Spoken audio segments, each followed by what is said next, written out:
Bonjour à tous, mes amis, mes frères et sœurs. Alors, peut-être que vous êtes en vacances, alors bonnes vacances, malgré le sujet qui est assez sérieux. On peut parler de choses sérieuses en tout temps, hein. Aujourd'hui, on va parler de la souffrance. Alors, pourquoi la souffrance? Pourquoi on souffre dans ce monde? Il y a beaucoup de souffrance, de plus en plus de souffrance d'ailleurs.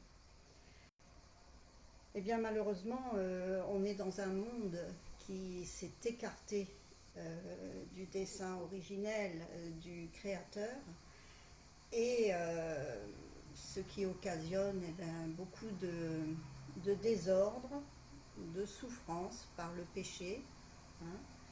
Et c'est vrai que nous sommes dans un monde déchu.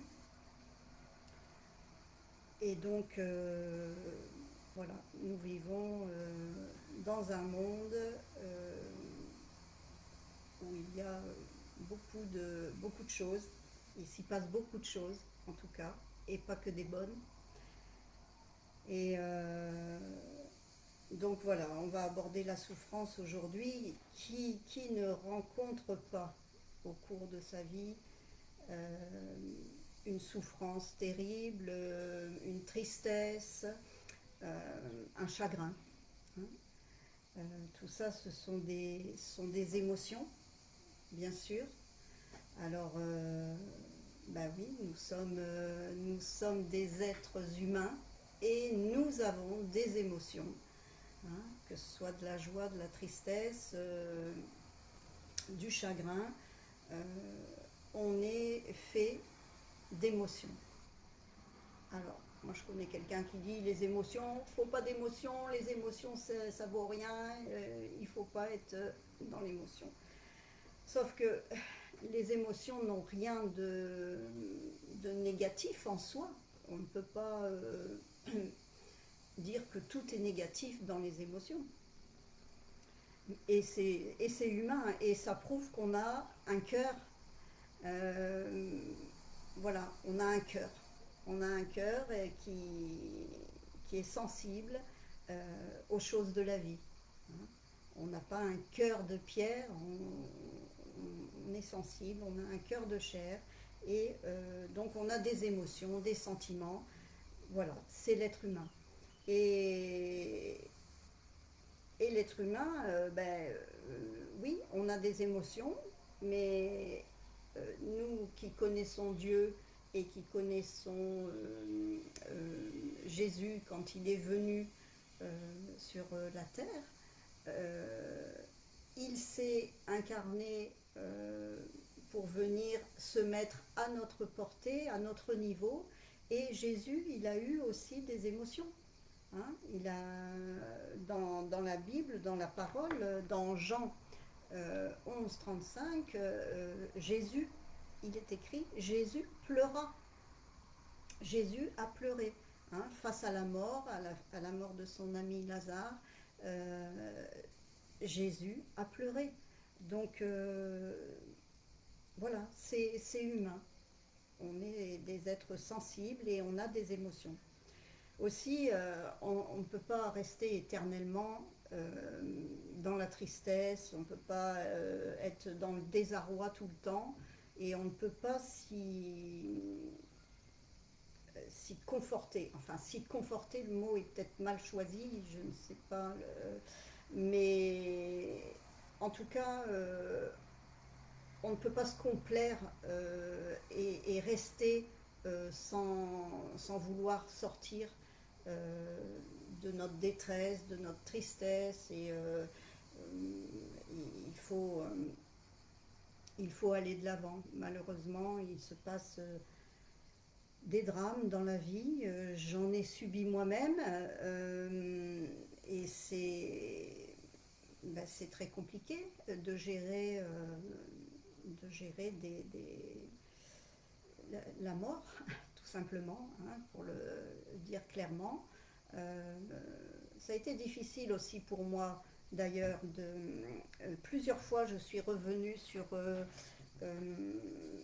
le fait de vouloir faire cette vidéo, parce que c'est vrai que parler de la souffrance, ben, ça nous ramène forcément à des choses qui ont pu nous toucher et qui nous ont meurtris. Et, et c'est pas facile parce que les choses remontent à la surface, hein, ça, automatiquement. Et donc, on va dire que j'y ai pensé à plusieurs reprises et puis c'était difficile, donc je reportais à chaque fois. Mais avec l'aide de Dieu, il nous donne la force. Et donc aujourd'hui, je tiens à vous parler de tout ça euh, pour aussi vous aider des personnes qui sont atteintes qui sont dans une grande souffrance, que c'est pas forcément la mort, mais il y a tout un tas de souffrances à surmonter parfois dans le monde. Et donc j'espère que toutes ces choses qui vont être dites ici euh, pourront vous aider à, à, marcher et à trouver un chemin. Parce que en fait, pour sortir de ce désarroi, de cette tristesse, ben, il faut trouver un chemin. Il faut trouver il faut trouver une voie pour, euh, pour sortir de ça.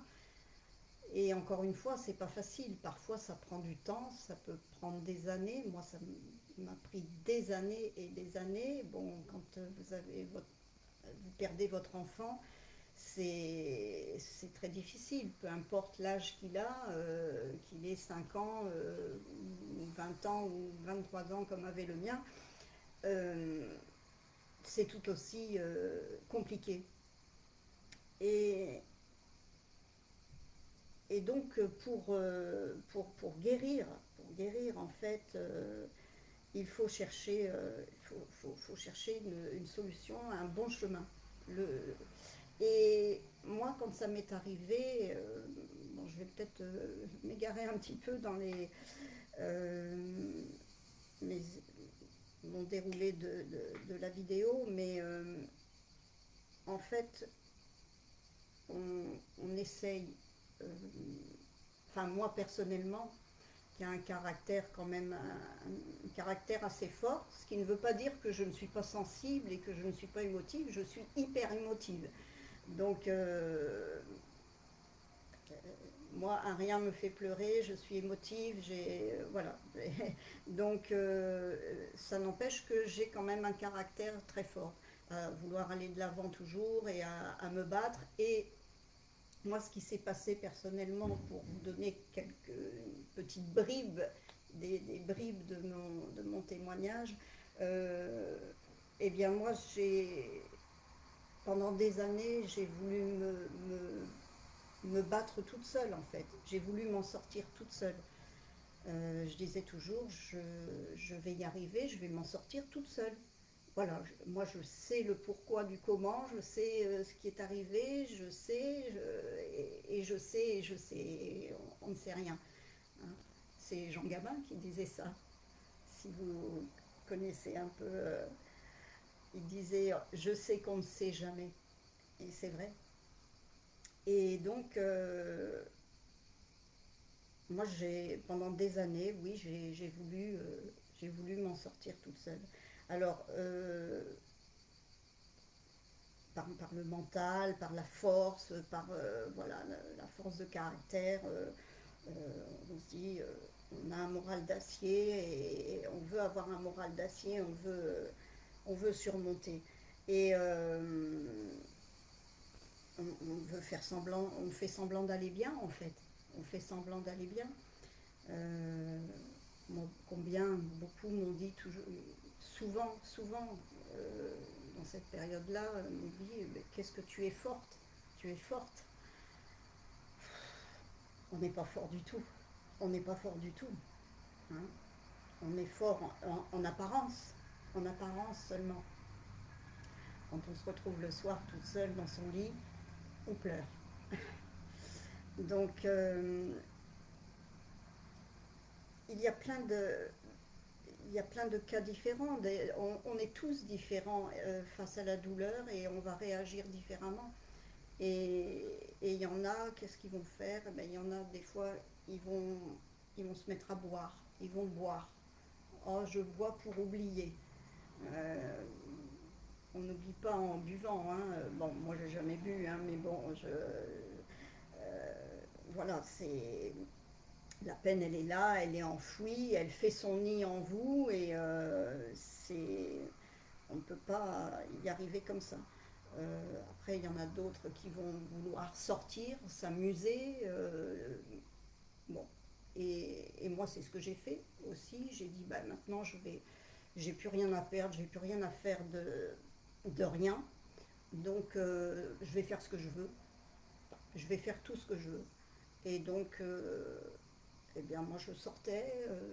Voilà, j'ai appris à danser. Moi qui voulais, étant jeune, danser, eh ben, j'ai dit maintenant, bah, je vais apprendre à danser, je vais m'amuser, etc. Et voilà, on essaye de masquer en fait un petit peu sa peine et son chagrin en se noyant dans quelque chose qui nous fait nous évader un certain moment. Euh, et voilà, on pense qu'on maîtrise et qu'on contrôle euh, par ces moyens-là, en fait. En réalité, euh, En réalité, on contrôle rien du tout. Et on s'enlise, on s'enlise, on s'enlise. Et sans m'en rendre compte, je me suis enlisée. Et ça a duré des années. C'est très long. C'est très long. Et, et donc, voilà, on essaye de faire tous nos efforts pour aller bien. Et au bout d'un moment, ben, ça ne suffit plus. Ça suffit pas. Ça ne suffit plus. Alors vous allez me dire d'où vient le secours? D'où vient le secours? Comment on fait? Comment on fait pour s'en sortir? Un tel va me dire, moi ça fait des années que je me bats et puis je m'en sors pas, c'est là, et puis c'est...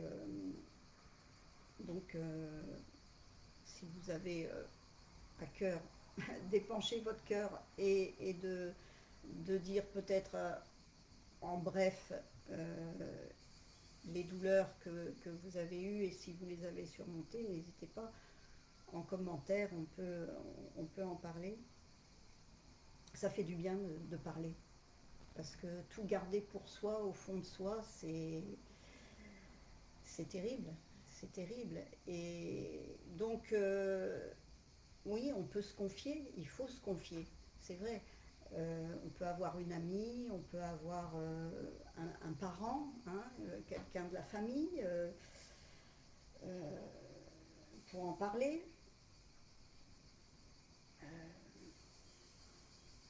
Moi, j'ai eu ma fille. J'ai eu ma fille. Et, et donc, oui, on peut se confier. Mais j'ai aussi donc toujours continué à travailler euh, lors de cette épreuve. Et parfois, on tombe sur des personnes qui ont un cœur mauvais, qui ont un cœur mauvais, un fond mauvais. Et donc, on vous plaint, on vous dit des choses, euh, voilà. Et puis après, on va vous lancer un petit truc qui va vous transpercer le cœur. Vous voyez, vous savez, face à la mort, on ne sait pas toujours très bien comment agir avec la personne qui subit le traumatisme. Et parfois, on est maladroit. Euh, bon, des gens malveillants dans ces cas-là, il n'y en a pas beaucoup. J'en ai connu qu'une. Bon, elle est morte maintenant, c'était une grand-mère. Voilà, mais bon, voilà, elle avait un cœur mauvais et bon, je ne vais même pas vous répéter ce qu'elle m'a dit, mais parce que c'est trop horrible. Mais bon, faut encaisser, faut encaisser. Et, et donc il nous faut un autre, il nous faut un consolateur. Hein. Euh, il nous faut un consolateur. Et nous qui sommes en Christ, on sait que notre consolateur, c'est notre Seigneur. Hein. Euh, donc voilà, il faut... parce que, comme je vous disais, on peut se confier à un ami, etc., etc. Mais on peut aussi faire des erreurs. Et souvenez-vous, ceux qui connaissent la parole, les amis de Job, hein, ne soyons pas comme les amis de Job, parce qu'il avait des amis, mais ces trois amis, euh, dont les noms m'échappent là, sur l'instant, euh, à la base ils étaient, je veux dire, ils étaient bien, ils voulaient bien faire, hein, ils voulaient réconforter Job qui était dans une détresse épouvantable. Euh, et en fait, ben, il lui disait des choses qu'il ne fallait pas et ça le décourageait plus qu'autre. Enfin, c'était plutôt décourageant d'entendre ces choses et ils ont même sa femme lui disait abandonne Dieu parce qu'il n'y a plus rien à faire quoi. Donc on n'est pas toujours de bons conseils, on ne sait pas toujours quoi dire et comment faire. Voilà. Mais qu'on croit ou qu'on ne croit pas, pour les personnes qui ne connaissent pas le Seigneur, qu'on croit ou qu'on ne croit pas, Dieu est là. Dieu est vivant. On a un Dieu vivant. Donc, moi personnellement, quand ce drame m'est arrivé, je n'étais pas convertie. Voilà, moi j'étais croyante, comme les personnes lambda vont vous dire je suis croyante. Hein. Je suis croyante mais pas pratiquante, hein. C'est toujours ce qu'on entend. Et, et donc, bon, ben, moi qui. Donc, c'est pour ça que moi, je luttais contre moi-même. Mais bon, on pédale dans la semoule, hein, quand des fois on veut s'en sortir soi-même. C'est compliqué de trouver la paix, la sérénité, de retrouver, oui, une sérénité, une paix intérieure. C'est c'est compliqué. Tout seul, on n'y arrive pas. Donc,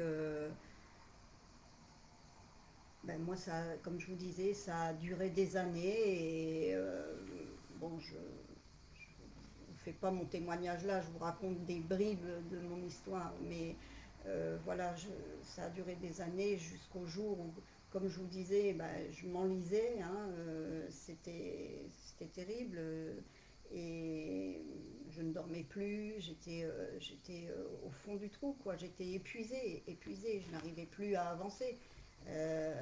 Et, et jusqu'au jour où j'ai crié à Dieu. Un matin où je me suis réveillée et j'ai crié, j'ai pleuré, parce que mon réveil a sonné, il fallait que j'aille travailler, je n'y arrivais pas. J'ai dit, je vais pas y arriver, je peux pas. Je suis trop fatiguée, j'en peux plus, j'en ai marre. Et j'ai crié au Seigneur. J'ai crié, j'ai pleuré, je me suis assise dans mon lit. J'ai pleuré toutes les larmes de mon corps, je sanglotais. Et, et j'ai crié au Seigneur, j'ai tendu ma main vers le haut, comme ça, j'étais assise dans mon lit. Et je vous dis, bon, je croyais en Dieu, mais je n'étais pas. Voilà, je n'avais jamais euh, évoqué Dieu pendant toutes ces années. Euh, je, je ne parlais pas de Dieu, je ne disais pas de mal non plus, je n'en voulais pas à Dieu, parce que bon, c'est très bien que c'était pas de la faute de Dieu. Euh, mais je n'en parlais pas non plus, et puis je demandais pas, je parlais pas à Dieu, je ne le connaissais pas en fait. Et, euh, et donc, ben, ce jour-là, j'ai crié à Dieu et le Seigneur m'a répondu. Le Seigneur m'a répondu au petit matin dans ma chambre, alors que j'étais en larmes. Le Seigneur est venu dans ma chambre et peut-être un autre jour je vous raconterai mon témoignage plus en détail. Mais c'est extraordinaire et je peux vous dire que euh, vous savez que c'est Dieu qui est là et qui vous arrache et qui vous prend la main et qui vous tire. Hein. C'est, on n'a pas de doute parce que c'est tellement, on ne peut même pas raconter. C'est difficile de raconter ce qui se passe quand le Seigneur vient vous chercher. Et voilà, moi j'ai tendu ma main comme ça. Il m'a arraché, il m'a tiré la main et viens, viens. Et vous imaginez pas ce qui se passe. C'est extraordinaire, c'est extraordinaire. Donc, donc oui, il y a toujours il y a une solution dans la vie. Quand on croit que tout est perdu, euh, il y a encore, il y a encore de l'espoir. Et moi je dis toujours, le Seigneur euh, il m'a enlevé, il m'a enlevé mon désespoir. Il m'a enlevé mon désespoir et il m'a donné l'espérance. Voilà. Il m'a donné l'espérance. Voilà. Et aujourd'hui, bon, j'ai toujours de la peine. Vous voyez, j'en parle et bon, ça monte dans la gorge, c'est difficile. Mais euh, intérieurement, si vous voulez, tout change. On n'est plus la même, on n'est plus pareil. Quand le Seigneur vient vous chercher, il vous transforme euh, de l'intérieur et tout change. Et vous ne vivez plus du tout, du tout, du tout les choses comme vous les aviez vécues. Voyez, c'est fabuleux parce que c'est instantané quoi. Quand il vient vous chercher, c'est la transformation, ça vous saisit, c'est extraordinaire. Donc voilà. Bon, je me suis bien égarée, enfin égarée. On parle du sujet, hein, on parle de la souffrance. Et donc, pour dire que il faut arrêter de faire semblant, de mettre un masque, de faire voir que tout allait bien, tout va bien. Hein. Quand il vous arrive des choses comme ça, on vous dit comment ça va. Et il y a quelque chose de bizarre là-dedans aussi, c'est parce que euh, c'est quand vous êtes dans des épreuves comme ça, on vous demande toujours comment ça va. Les gens, ils savent que vous n'allez pas bien, mais ils vont vous dire comment ça va. Bah, vous dites ça va. Sauf que c'est pas vrai. Ça va pas. On ne va pas bien. On est au plus mal. Mais voilà, c'est pour ça que tout à l'heure je vous parlais des personnes qui nous entourent, parfois sont maladroites. Euh, donc, euh, donc voilà. Il faut changer tout ça et il faut aussi savoir dire quand ça ne va pas.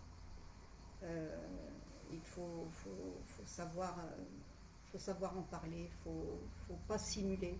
Faut pas simuler parce que comment voulez-vous être réconforté quand vous dites que tout va bien. Hein. Donc voilà. Après, je voulais vous parler aussi des églises dans la majorité, hein, dans la, oui, toutes confondues. Hein, Maintenant, aujourd'hui, il y a beaucoup d'églises, beaucoup de méga church, des grosses églises, etc., qui disent que il faut de la joie. Parce que vous êtes chrétien, euh, aujourd'hui tu es chrétien, alors tu as la paix. Tu as la paix, tu es dans la joie, voilà. C'est beaucoup on entend beaucoup ça dans les églises. Hein, maintenant que tu es chrétien, tu es dans la joie tout le temps, tu es dans la paix, de toute façon, tu as le Seigneur. Donc, ben, c'est faux ça. Ça, c'est des fausses prêches, c'est faux. C'est faux. C'est pas parce qu'on est chrétien que tout va bien. On a, comme tout le monde, des épreuves. Comme je vous le disais au début, on est dans un monde déchu où ben, toutes les choses, il y a beaucoup de choses qui vont mal et on est chrétien et on les gère ou on les vit peut-être autrement, oui, mais c'est pas pour autant que on ne souffre pas des choses qui se passent et qui nous entourent. Pas du tout, au contraire, au contraire. Donc, donc voilà, les églises qui disent je vais bien, tout va bien, bah, et voilà, on chante des louanges. Maintenant, c'est des concerts qu'il y a dans les églises, pratiquement dans les grandes églises. Hein, on fait des concerts et puis allez, et il y a de la joie et on chante les louanges. Il y en a qui dansent aussi dans les églises, etc. Bon, la joie, mais où, où est la place de la lamentation? Où est la complainte? Où est vous voyez, il n'y a plus de place en fait. Il n'y a plus de place pour la complainte et pour la lamentation. Donc c'est dommage, c'est dommage. Alors, j'avais relevé, qu'est-ce que j'avais relevé? Des versets, des psaumes. Alors pour nous les chrétiens, nous savons que les psaumes aussi nous aident beaucoup. Euh, il y a beaucoup de psaumes qui sont justement des complaintes. Il y a des personnes qui disent on ne sait, moi je ne sais pas prier, moi la prière. Eh bien, dans votre Bible, vous avez les psaumes. Et les psaumes sont une grande aide pour la prière, justement. Ça aide beaucoup. Ça aide beaucoup à la prière. Donc, procurez-vous une Bible si vous n'en avez pas. Et, euh, et allez dans les psaumes. Et vous y trouverez beaucoup de choses qui vont vous réconforter et qui vont vous amener à, à pouvoir vous rapprocher de Dieu, à parler avec le Seigneur. Hein, parce que le Seigneur, ce qu'il veut, c'est qu'on lâche prise et qu'on lui remette nos fardeaux. Euh, le Seigneur, il n'a jamais dit il faut que tu sois fort, tu dois être, tu dois être le plus fort. Le Seigneur, il n'a jamais dit tu dois être le plus fort. Non. Le Seigneur, il est venu, il s'est occupé des veuves, des orphelins, des pauvres, des malades. Donc voilà, il a été le secours de beaucoup et aujourd'hui encore, il est là, il nous aide et si on va vers lui d'un cœur sincère, euh, ben le Seigneur y répond, il est là. Il est là, de toute façon, il attend, il nous attend tous. Il attend qu'on vienne à lui. Et pour ceux qui ne connaissent pas le Seigneur, euh, allez à lui d'un cœur sincère et, et il s'approchera de vous. Il s'approchera de vous. Hein. La Bible nous le dit, hein, le Seigneur le dit, hein, celui qui frappe, euh, j'entre, j'entre chez lui. Et celui qui m'appelle, ben, il dit je viens. Il me dit je viens. Donc il faut être d'un cœur sincère, hein, s'humilier, ne pas dire ben, comme moi j'ai fait, hein, j'y arriverai toute seule. Pas besoin de médecin, pas besoin de cachet, pas besoin de psy, pas besoin de. J'ai jamais eu rien à voir avec tout ça. Moi, j'ai toujours dit, voilà, tout est là, je sais, ça va le faire, j'ai tout là. Non, non. Moi, le Seigneur, il m'a sauvé vraiment des ténèbres et de la détresse, vraiment comme le jour où j'ai lâché prise, hein, et où sans calcul, sans réfléchir, sans rien, je me suis assise dans mon lit, j'ai pleuré, j'ai crié, là j'ai imploré le Seigneur. J'ai dit Seigneur, il faut que ça s'arrête, il faut que ça s'arrête. Au secours, je n'en peux plus. Alors là, le Seigneur, il vient, de suite. C'est extraordinaire. C'est extraordinaire. C'est une chose unique qu'on vit dans la vie. Euh, il n'y en a pas d'autre. C'est merveilleux. Donc, donc voilà. Donc je disais, il faut ne pas être dans l'ego, dire être orgueilleux, hein, et dire je vais y arriver toute seule. Non, il faut s'humilier, il faut être humble et il faut déposer. Le Seigneur dit dépose tes fardeaux à mes pieds, hein. Parce que notre fardeau à nous, il est trop lourd pour nos épaules. Et pour le Seigneur, c'est rien du tout. Rien n'est impossible à Dieu, hein. Et il dit dépose tes fardeaux à mes pieds. Et je m'en charge, hein.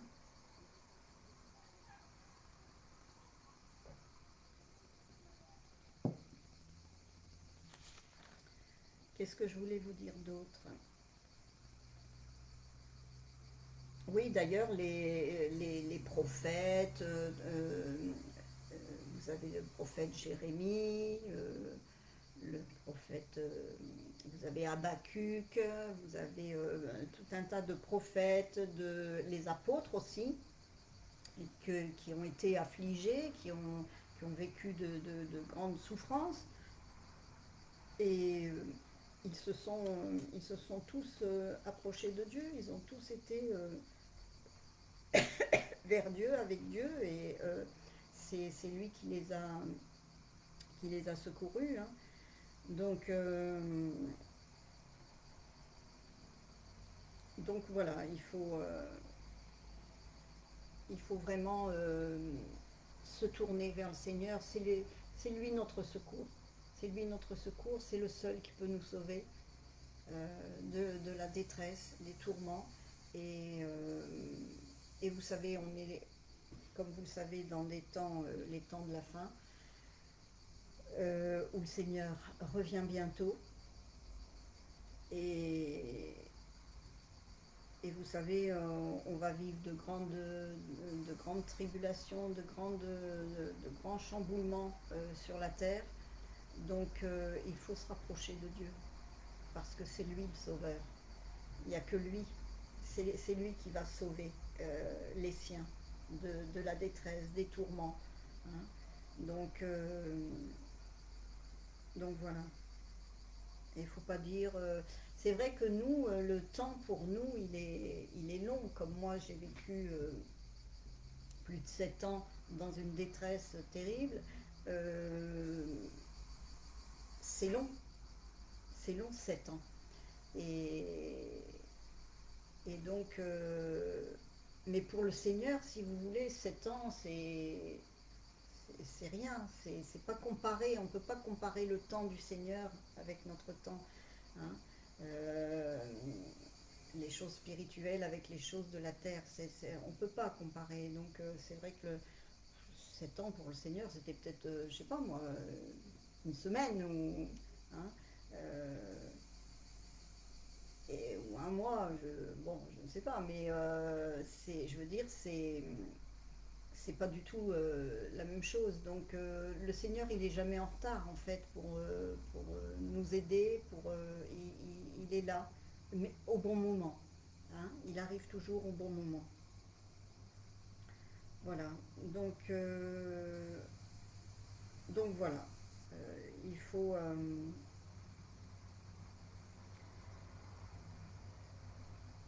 pour être conduit donc à la guérison, il faut vraiment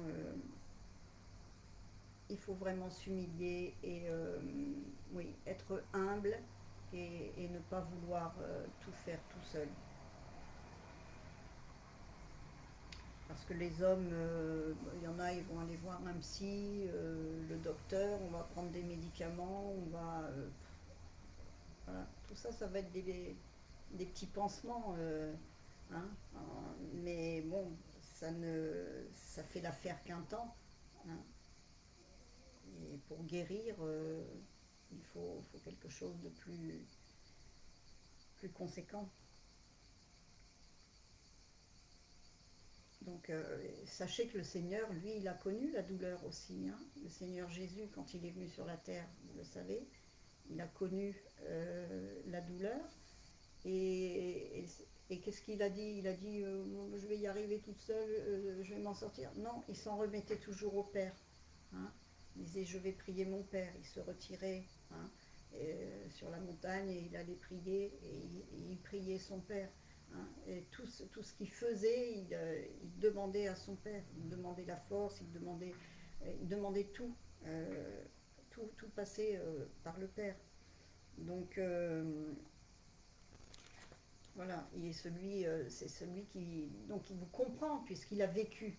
Il a vécu, il est venu, il s'est mis à notre niveau, donc il sait ce que c'est que la douleur, il sait ce que c'est que la souffrance, il sait ce que vous ressentez, ce que vous subissez, et donc voilà, le Seigneur, il voit vos larmes, il voit votre détresse, et seulement le Seigneur donne le choix à tout le monde. Hein. On a tous le choix. Hein. Dès le début, dans la Genèse, Adam et Ève, il a donné le choix.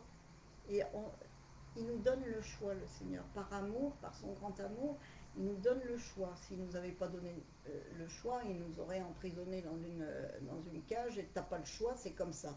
Non, on a le choix. Seulement, il faut faire le bon choix. Hein. Et donc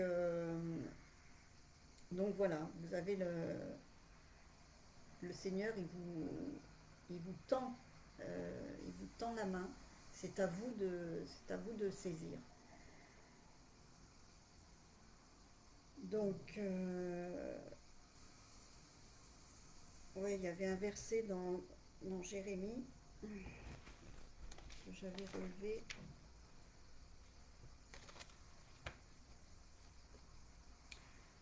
Jérémie au chapitre 29, au verset 11.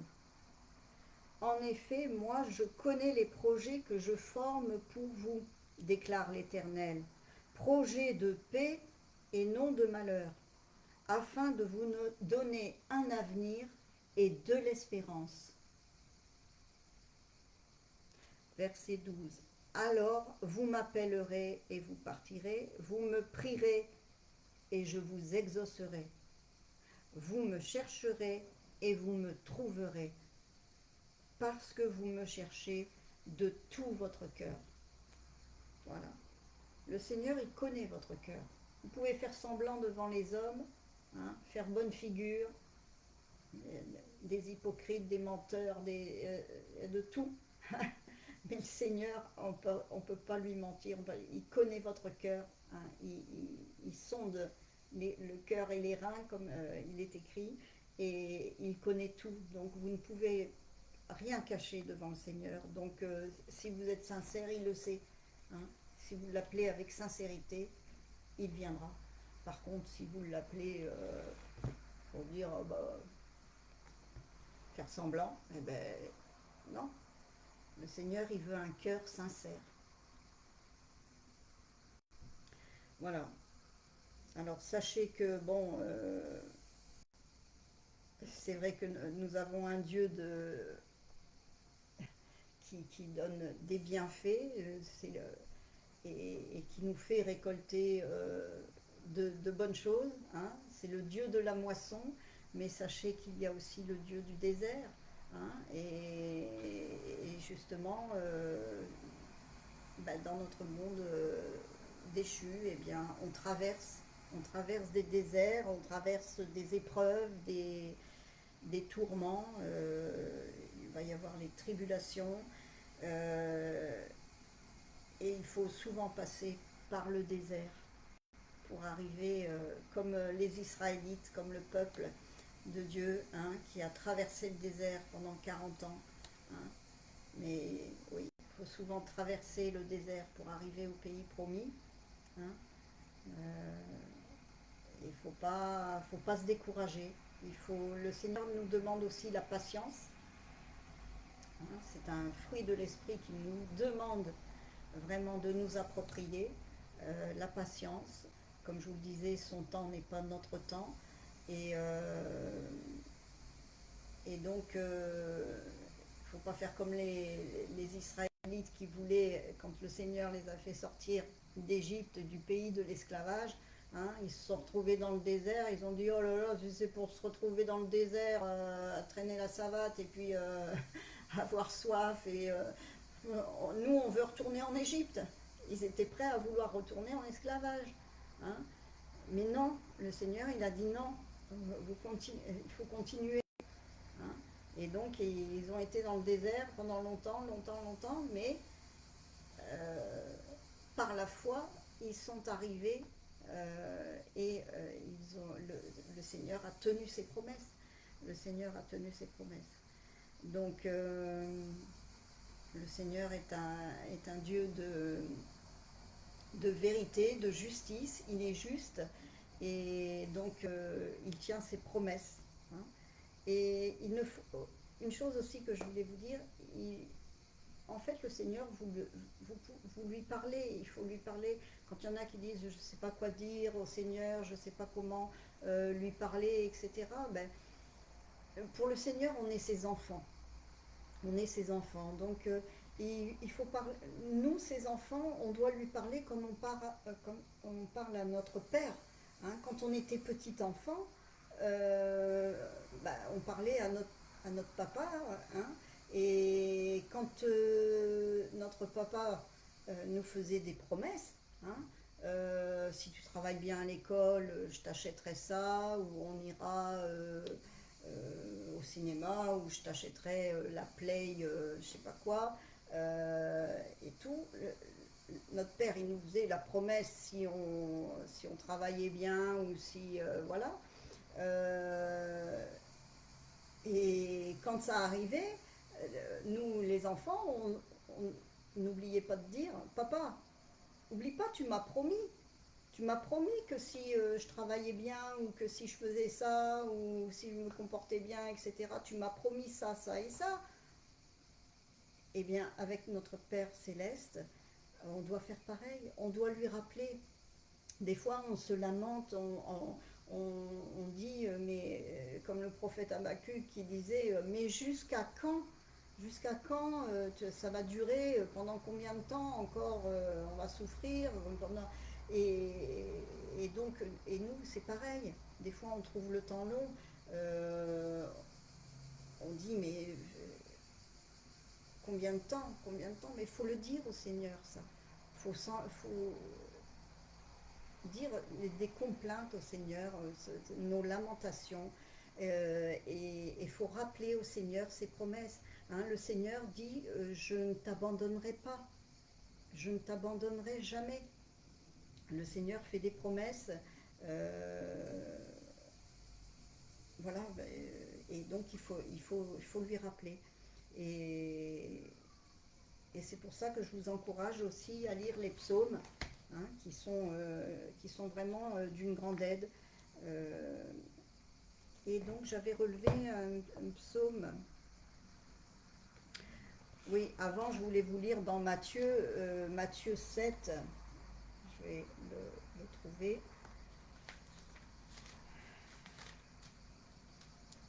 Le Seigneur dit, je ne t'abandonnerai pas et je ne te laisserai pas aller au-delà de tes forces. Donc c'est le chapitre 7, verset 11. Vous voyez, quand on demande les choses à notre Père, si donc, mauvais comme vous l'êtes, vous savez donner de bonnes choses à vos enfants, votre Père céleste donnera d'autant plus volontiers de bonnes choses à ceux qui les lui demandent. Exactement. En effet, toute personne qui demande reçoit, celui qui cherche trouve, et l'on ouvre à celui qui frappe, comme je vous disais tout à l'heure. Alors il y avait le psaume 145. Je vais vous dire si vous avez encore 5 minutes. Je vais en terminer par là. Le psaume 145, 18. L'Éternel est près de tous ceux qui font appel à lui, de tous ceux qui font appel à lui avec sincérité, comme je vous le disais. Hein. Il accomplit les désirs de ceux qui le craignent. Il entend leurs cris et les sauve. Oui, le Seigneur sauve. C'est lui notre sauveur. Hein. Donc voilà, mes frères et sœurs, je voulais partager ça avec vous et si ça peut en aider certains. Et donc je conclurai simplement